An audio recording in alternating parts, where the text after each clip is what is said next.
I met a gypsy. I love High Point, dude. That track's so fun. Have you been to that track? I did 125 All-Stars there, I think, once or twice. It was really fun. It's a beautiful So amazing. place to be and watch racing. Dude, the track's so sick. All the jumps are rad. That's a fun place. I'm looking town. forward this weekend to see if Deegan hits anything. Well, there's that step down. Yeah. I think Kitchen posted on his story. He called it out. Really? He might have been joking, kind of, but So, he put it out there. Did you see some guy on a Cowie hit it the other day? Yeah. And just like almost died. Yeah. Was that the one that Kitchen shared? Yeah. Uh, I remember hitting that thing in MX Simulator thinking it'd be sick, but... How real are the tracks on MX Sim? Dude, like how so close good. are they? So good. The boys that work for the podcast back in Australia just froth MX Sim, dude. I've never played it. I think MX Bikes kind of sucks. It feels like you're road racing. I remember Simulator was so good. I used to tell Whacker, who owns Aeromoto, the graphics company, he's helped me out like my whole career. He's like owns my bikes pretty much. He's the reason I was racing. But I remember telling him like, no, it's good, dude. I played MX Sim last night. Like we're good. And I got it. Like it's so real. Like it almost does like kind of work as training almost. Really? I honestly think it did help me figure out like a little bit of gyro and whips. Like I used to just play sim all the time and crank whips, and like the way you snap at the top is like real life, and like really there is kind of a couple of maybe techniques you could pick up on. Yeah, honestly. Well, because have you ever done a car sim, like a real good car sim? I mean, I've never been to one like that, like moves. Yeah. But I mean, but you've done like iRacing and stuff like that.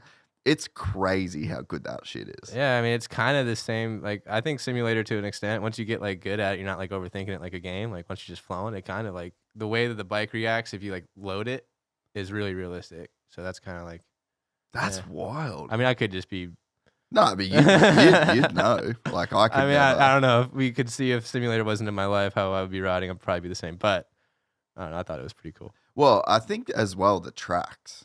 Yeah. To be able to, like, I think it's a huge hole in our sport. I think to where, like a Max Verstappen or a Checo or any F1 driver and MotoGP, they do the same thing. Like they play the sound of the track without letting them see the track. Really? And they go, "Oh yeah, have you never seen it? No. We'll try." And they can tell. They just know. Yeah, that's really sick. And I go to just try and find on YouTube or something like F1 drivers watching tracks without sound. Watching tracks with only sound. I think the sim stuff is like rad, but what's funny, my buddy that I just said I was at his shop right down the street, his Formula Drift driver, his name's Dylan Hughes. Sick. And he never plays simulators at all. And I'm like, dude, like the drifting on him's good too. Yeah, drifting's really, really. I'm like, that's wild to me that you have no interest in doing that. Watching or F1 drivers sound only or something like that. I don't know how it's a lot of. That's really wild. I wonder if I could tell if like hearing a track, if I could tell. That's what I'm thinking. You know, like like give me Bud's Creek with no sound or with no visual. Yeah. All right. So just go that Marc Marquez 1 minute 30, or guess the F1. No, yeah, that one there. Marc Marquez 1 minute 30, and then it's muted down there. There you go. Yeah.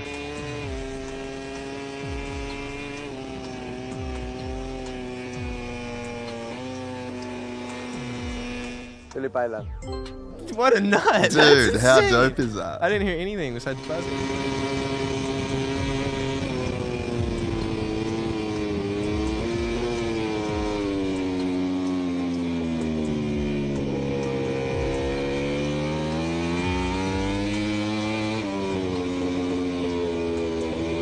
This one's a bit harder. He like moved like he was trying to shift in his head. Mugello. Dude, that's insane. It's mental. He gets some quick too, watch. Ya veo why.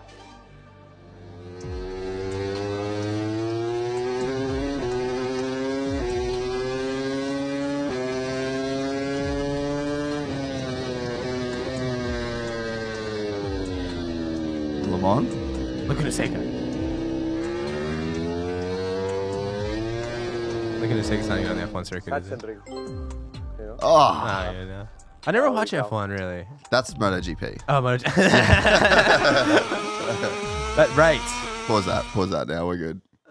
Wait, who was that? That's Marquez. Oh, I thought it was the F1 dude. Nah, yeah, Okay, I tricked you. I did know. the Yeah, you switcheroo, did. You messed me up. You made me look stupid right there. Sorry, we'll cut that. How crazy is that? That's nuts. So, but the F1 guys, so there's a video that they do it on their socials all the time, but the F1 guys are just like, bang. They need to hear like 3 or 4 gear changes and they know where it's at. So, if MX Sim is that close to in terms of the track size, though, you know? The problem is like tracks get rough. Like track getting rough is so different.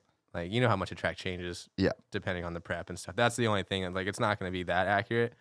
I always thought it was good just for like if I'd never been to that track before, I'd play it. Like I'm doing like 125 All Stars. I got to hit up WWE Ranch and stuff. Like, I didn't know how it works. So like at least it did give me a pretty idea of like the layout for sure. Like you know what turns are kind of coming. Yeah. But I mean, tracks always dude between 30 minutes. The track's totally different. You got to take different lines. So.